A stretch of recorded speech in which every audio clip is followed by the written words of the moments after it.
নমস্কার, আমার আরেকটি নতুন ভিডিওতে আপনাদের স্বাগত।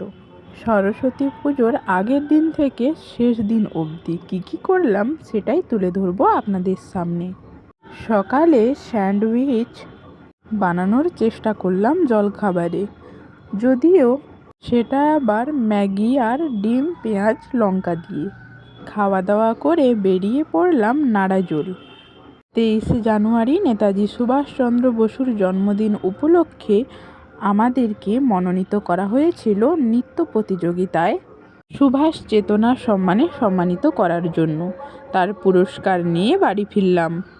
যদিও তার আগের দিন ছিল লক্ষ্মীনারায়ণ পুজোর পুরস্কার বিতরণী অনুষ্ঠান।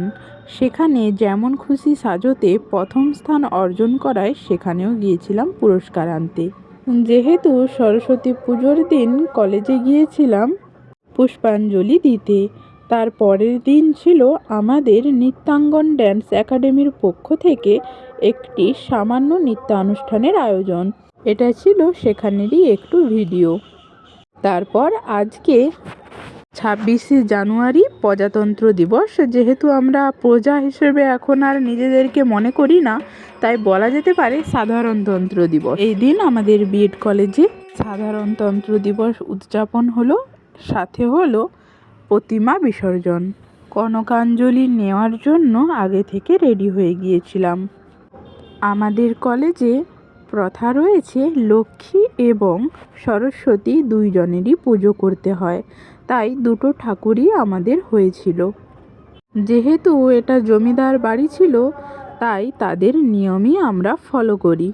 মাকে আলতা পরিয়ে পান খাইয়ে বরণ করে নিয়ে মিষ্টি খাইয়ে নিজের আঁচল দিয়ে তার মুখটা মুছিয়ে দিলাম।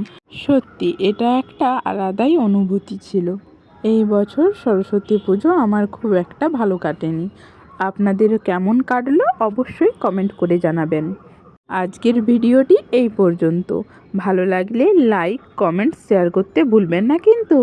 ধন্যবাদ, শুভরাত্রি, সবাই ভালো থাকবেন, টাটা। দেখা হচ্ছে নেক্সট ভিডিওতে।